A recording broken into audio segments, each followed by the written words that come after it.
আল্লাহ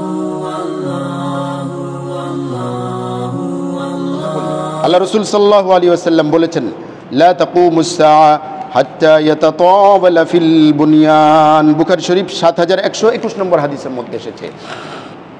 ফিতনা ফাসাদ এমনভাবে, ফিতনা অনেক দিক দিয়ে হতে পারে।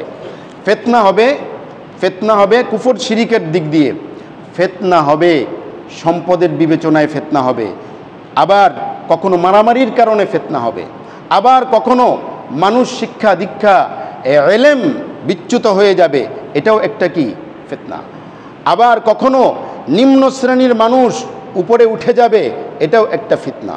এটা আল্লাহ রাসূল সাল্লাল্লাহু আলাইহি ওয়াসাল্লাম বলেছেন। 7121 নম্বর হাদিসে বুখারীর মিলিয়ে নিয়েন। আল্লাহ নবী সাল্লাল্লাহু আলাইহি ওয়াসাল্লাম বলেছেন, হাত্তা ইয়াতাতাওয়ালা ফিল বুনিয়ান, কিয়ামত অতক্ষণ পর্যন্ত কায়েম হবে না যতক্ষণ পর্যন্ত বিশাল বিশাল ইমারত, বিশাল বিশাল ভবন, বিশাল বিশাল প্রাসাদ বানিয়ে ইয়াতাতাওয়ালা গর্ব এবং অহংকার করবে। এখন গর্ব অহংকার করছে কি করছে না? বিশাল বিশাল অট্টালিকা, মুসলিম জনপদ, তারা বিশাল বিশাল ইমারতকে বানিয়ে তারা গর্ববোধ করছে। বিশাল বিশাল ইমারতগুলো আপনি দেখবেন আরব বিশ্বের মধ্যে অনেক বিশাল বিশাল এরিয়ার বিশাল বিশাল ইমারত রয়েছে। হ্যাঁ, দুবাইতে মনে হয় বুর্জ আল খলিফা অনেক উঁচু একটা কি প্রাসাদ, তাই না? বুর্জ টাওয়ার, হ্যাঁ ইংরেজি বলে টাওয়ার, আরবিতে বলে বুর্জ, হ্যাঁ প্রাসাদ। তো এমন এমন বিশাল বিশাল ইমারত বানিয়ে, বাণিজ্যিক সেন্টার বানিয়ে, বিশাল বিশাল ইমারত বানিয়ে সেখানে কি করা হচ্ছে? গর্ব অহংকার করা হচ্ছে। ব্যক্তিগত পর্যায়ে ওর 4 তলা বালি আমি 6 তলা করে নিলাম। তো আল্লাহ নবী সাল্লাল্লাহু আলাইহি ওয়াসাল্লাম বলেছেন এটা হলো একটা কি ফিতনা, কিয়ামত এর অন্যতম আলামত। মুসলিম জনপদ, মুসলিম এক সময় ফখর করত, গর্ব করত, অহংকার করত তাদের দিন নিয়ে। মুসলিম এক সময় অহংকার করত তাদের ইসলাম নিয়ে। একটা সময় এই যে বর্তমান সৌদি আরবে যারা সরকারে রয়েছে, যারা হুকুমতের মধ্যে রয়েছে, তাদের ঊর্ধ্বতন একজন ছিলেন যাকে বলা হয় আব্দুল আজিজ। হ্যাঁ, আব্দুল আজিজ। একটা সময় রিয়াদে বড় করে লেখা ছিল ফখরুনা ওয়া ইজ্জুনা বিল ইসলাম। এই আব্দুল আজিজ নাকি লিখেছিলেন ফখরুনা ওয়া ইজ্জুনা বিল ইসলাম, আমাদের ফখর, আমাদের গর্ব, আমাদের অহংকার, আমাদের ইজ্জত বিল ইসলাম, সেটা হলো ইসলামের মাধ্যমে। আর এখন তার উত্তরসূরি অর্থাৎ তার বংশধররা সেই ইসলামকে নির্মূল করার জন্য, সেই ইসলামকে ধ্বংস করার জন্য 2030 সালের ভিশন নিয়ে নেমেছে। ইসলামকে ধ্বংস করার জন্য যা যা করা দরকার তাই তাই করছে। ফখরুনা ওয়া ইজ্জুনা বিল ইসলামের জানায় এখন কেমন যেন হয়ে গেছে ফখরুনা ওয়া ইজ্জুনা বিল কুফরি ওয়ার রিদ্দাতি ওয়ার রিকসি ওয়াল গিনাই, অর্থাৎ এখন তাদের গর্ব অহংকার ইরতিদাদের মাধ্যমে, তাদের গর্ব অহংকার নাচানাচির মাধ্যমে, গর্ব অহংকার হলো গান বাজনার মাধ্যমে। আল্লাহ আমাদের হেফাজত করে, বলুন আমিন। আল্লাহ রাসূল সাল্লাল্লাহু আলাইহি ওয়াসাল্লাম বলেছেন ওয়া হাত্তা ইয়াতাতাওয়ালা ফিল বুনিয়ান, একটা সময় আসবে মানুষ বিশাল বিশাল ইমারতকে নিয়ে, বিশাল বিশাল ভবনকে নিয়ে গর্ব অহংকার করবে। আল্লাহ রাসূল সাল্লাল্লাহু আলাইহি ওয়াসাল্লাম বলেছেন ওয়া হাত্তা ইয়াকতাতিলা ফিআতানি আযীমাতানি, বলে এমন একটা সময় আসবে দুটো দল, বিশাল বিশাল দুটো দল, তারা মুখোমুখি হবে, লড়াই করবে, প্রত্যেকের একই স্লোগান থাকবে। হাদিসের ব্যাখ্যা বা ডিটেলসে যাব না, সময় নেই। তারা একই দাবি নিয়ে কি করবে? লড়াই করবে। এটা কি চলে গিয়েছে না আসছে বা আসবে? এটা মতানৈক্য রয়েছে। এখান থেকে বোঝা যায় মুসলিমদের মধ্যে অনেক বড় একটা ক্রাস্ট হবে, তাদের মধ্যে বড় কি হবে? সংঘর্ষ হবে।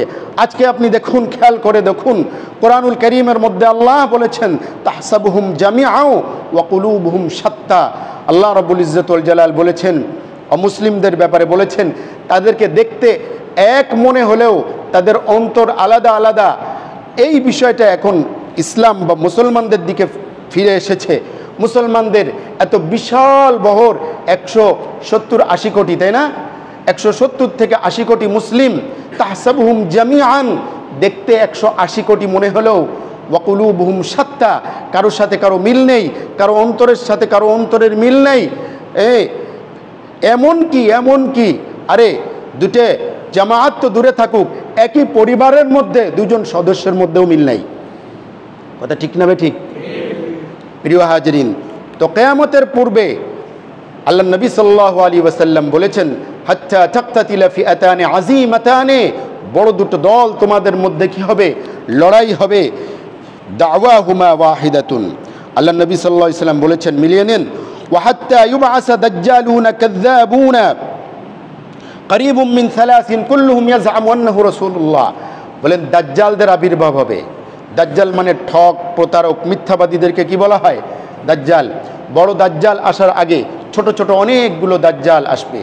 হ্যাঁ, দাজ্জাল মানে ধোঁকাবাজ, প্রতারক, তাই না? বড় দাজ্জাল নিজেকে খোদা বলবে, তাই না?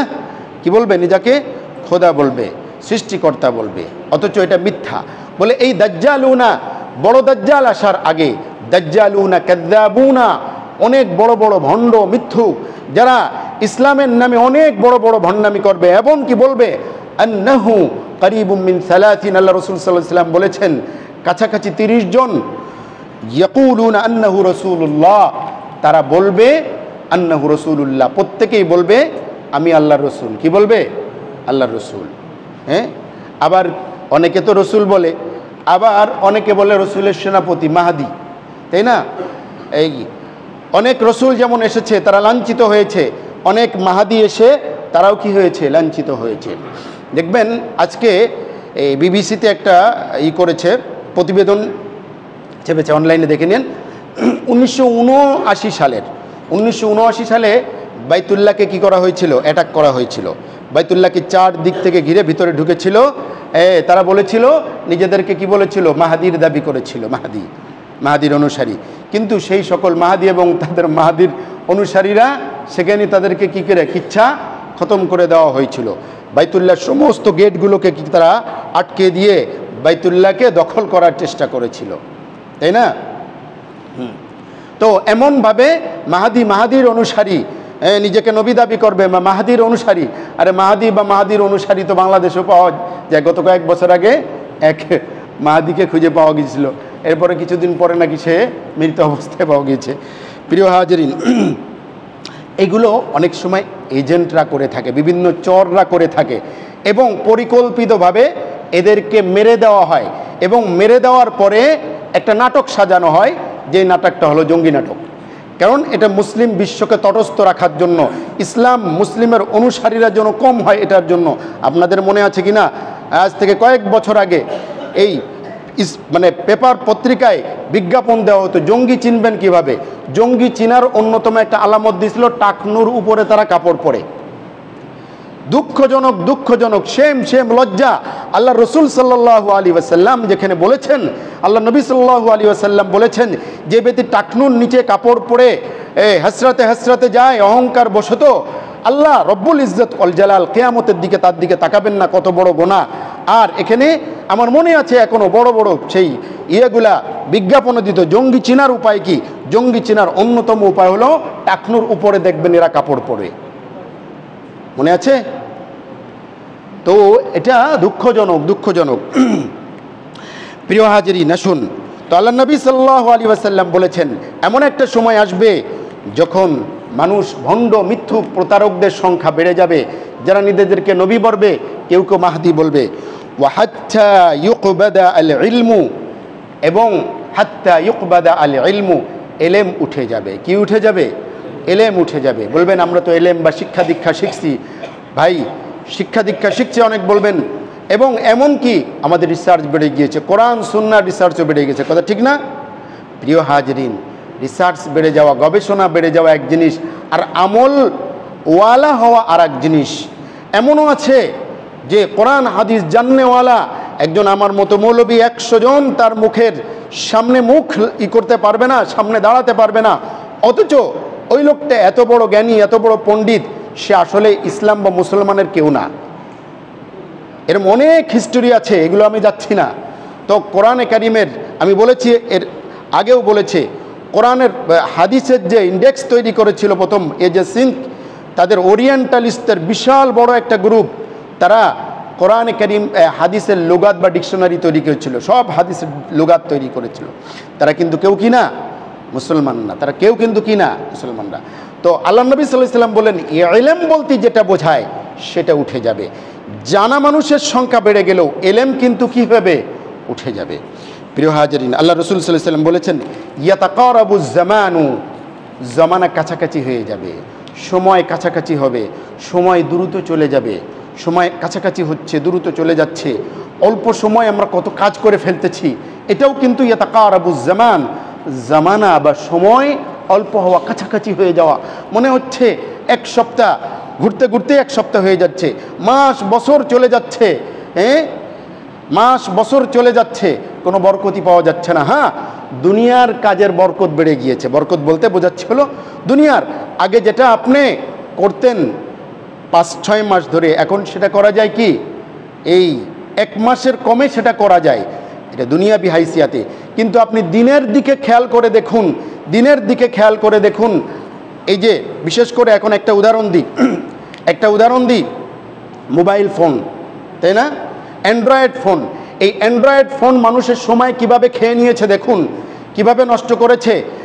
মানে অন্যদের কথা বাদ দিলেও যারা ধার্মিক ব্যক্তিত্ব তারাও এর পিছনে পড়ে পড়ে আপনার অজ্ঞাত স্বরেই কত সময় ব্যয় হয়ে যাচ্ছে, এবং এই সময়গুলো, মূল্যবান সময়গুলো আপনি নষ্ট করে ফেলছেন। যেই সময়গুলো চাইলে আপনি জিকির করতে পারতেন, ইবাদত করতে পারেন, দিনই কোনো ফিকির করতে পারতেন, এগুলো নষ্ট হয়ে যাচ্ছে। কিন্তু শয়তান মাথার মধ্যে একটা জিনিস ঢুকাই দিয়েছে, আমি তো অনলাইনে ঢুকে ইসলামী পোস্ট করি, ইসলামী পোস্ট পড়ি, ইসলামী ভিডিও করি, ইসলামী ভিডিও দেখি। এটা এক ধরনের শয়তানি। এখানে আপনার কি পরিমাণ সময় যে নষ্ট হচ্ছে আপনি একটু মিলাই দেখে নিয়েন। প্রিয় হাজিরিন, আল্লাহ রসুল সাল্লাল্লাহু আলাইহি ওয়াসাল্লাম বলেছেন ওয়ায়াকসুরা আল হারজু, কিয়ামতের অন্যতম একটা আলামত হলো ওয়ায়াকসুরা আল হারজু, হরজ বেড়ে যাবে। হরজ মানে হলো কতল, অর্থাৎ মারামারি বেড়ে যাবে, মারামারি বেড়ে যাবে। আল্লাহ নবী সাল্লাল্লাহু আলাইহি ওয়াসাল্লাম বলেছেন এমন একটা সময় আসবে লা ইয়াদরিল কাতিল, কাতিল হত্যাকারী জানবে না কেন মারা হচ্ছে, মাকতুল যাকে মারা হচ্ছে সেও জানবে না কেন মারা হচ্ছে। ঠুনকো কারণে একজন আরেকজনকে মেরে দিবে, একটা ল্যাপটপের কারণে মেরে দিচ্ছে, 1000-2000 টাকার কারণে মেরে দিচ্ছে। এটার ঘটনা কিন্তু অহরহ ঘটতেছে, ঠিক কিনা? অর্থাৎ মানুষের জীবনের মূল্য একটা শিয়াল কুকুরের জীবনের থেকেও কি কম দামি মানুষের জীবনের মূল্য। আর বিশেষ করে ওই মানুষটা যদি মুসলিম হয় তার কোনো মূল্যই নাই।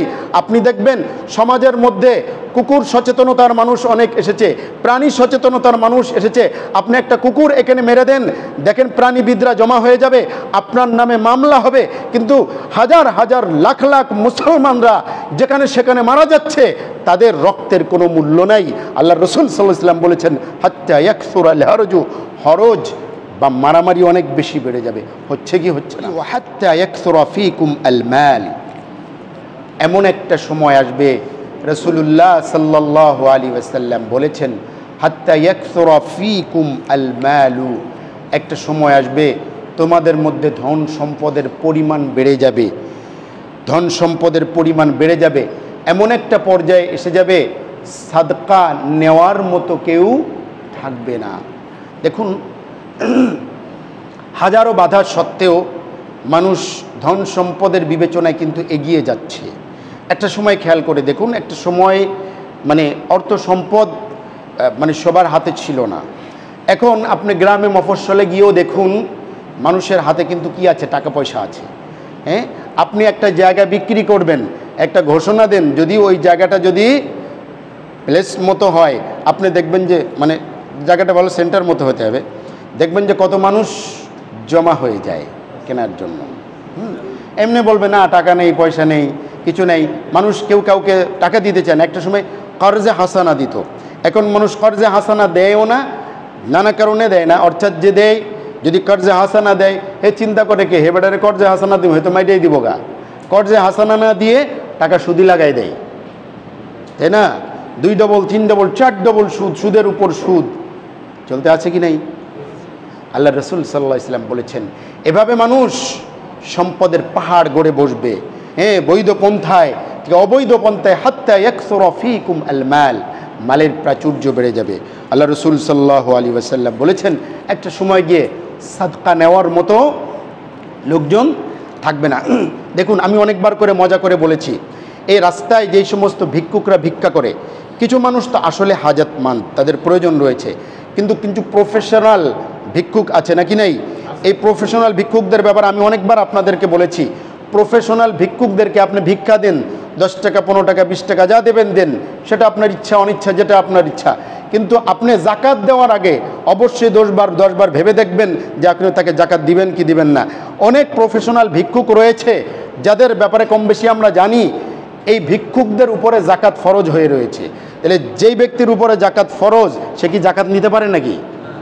হ্যাঁ, আপনি গিয়ে দেখবেন যে এই অনেক বাড়ির মালিক, বড় বাড়ির মালিক, গিয়ে দেখবেন তার সঞ্চয় রয়েছে, ডিপিএস রয়েছে, যেখানে দেখবেন যে 15-20 লাখ টাকার ডিপিএস রয়েছে। এমন অনেক মানুষ রয়েছে, ভিক্ষুকরা রয়েছে। আপনার হাতে যে মোবাইলটা যে দাম, অনেক ভিক্ষুকদের হাতের মধ্যে তার চেয়ে বড় দামি মোবাইল আছে। এটা বানানো গল্প না, তাই না? গত 1-2 বছর আগে এক লোক যাচ্ছে, এক মহিলা মনে হয় সম্ভবত, গাড়িতে এসে বলছে কিছু চাইতেছে। তো বলছে আমার কাছে তো কি নেই, ক্যাশ টাকা নেই। তো বলছে যে এক কাজ করেন, মোবাইল দিতেছে, বলে আমার বিকাশ করে দেন স্যার। হ্যাঁ স্যার, বিকাশ করে দেন। তার মানে হলো বিকাশ করে দেন, বড় একটা অ্যান্ড্রয়েড ফোন দিচ্ছে, আমার বিকাশ করে দেন। তাইলে ভিক্ষুকরা এখন বিকাশে, আপনি দেখবেন কিছুদিন পরে এরা গাড়ি চালায় ভিক্ষা করবে। হ্যাঁ, এবার বাংলাদেশে দেখবেন। প্রিয় হাজিরিন, তো একবার শুনেছিলাম, একটা গল্প শুনেছিলাম কোন জায়গায় যেন, যে ইন্ডিয়াতে না কোথায় একজন ভিক্ষুক সারাদিন ভিক্ষা করে, আর রাত্রেবেলায় গেলে একটা 5 স্টার হোটেলে থাকে সেখানে, আবার পরের দিন সকালবেলায় ওখান থেকে কি করতে যায়, মানে ভিক্ষা করতে যায় আর কি। তো তাকে জিজ্ঞাসা করছে, তো বলে দুনিয়াটা কয়দিন বাঁচবো, তো ভিক্ষা টিক্ষা করে করবোটা কি, একটু যদি জীবনটা যদি উপভোগ না করি। হ্যাঁ, তো প্রিয় হাজিরিন, আল্লাহ রসুল সাল্লাল্লাহু আলাইহি ওয়াসাল্লাম বলেছেন, হে মালের সয়লাব, অথচ হাজতমন্দ ব্যক্তি থাকবে।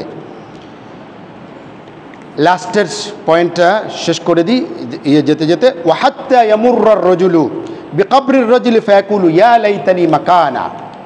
মানুষ যখন যাবে, কোনো কবরের পাশ দিয়ে হেঁটে যাবে, তখন আক্ষেপ করে বলবে ইয়া লাইতানি মাকানা, হায় যদি ওর জায়গায় আমি হতাম।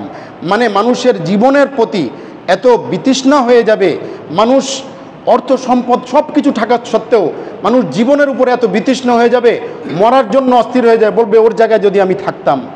আমাদের এলাকায় বড় একজন হেভিওয়েট ব্যক্তিত্ব, এক সময় ওর একটা ছেলে এবং একটা মেয়ে দুইটাই সুইসাইড করে মারা গেছে, হারপিক খেয়ে মারা গিয়েছে। এখন হারপিক করলে তো বলাবান আসে, যাই হোক, হারপিক খেয়ে মারা গিয়েছিল।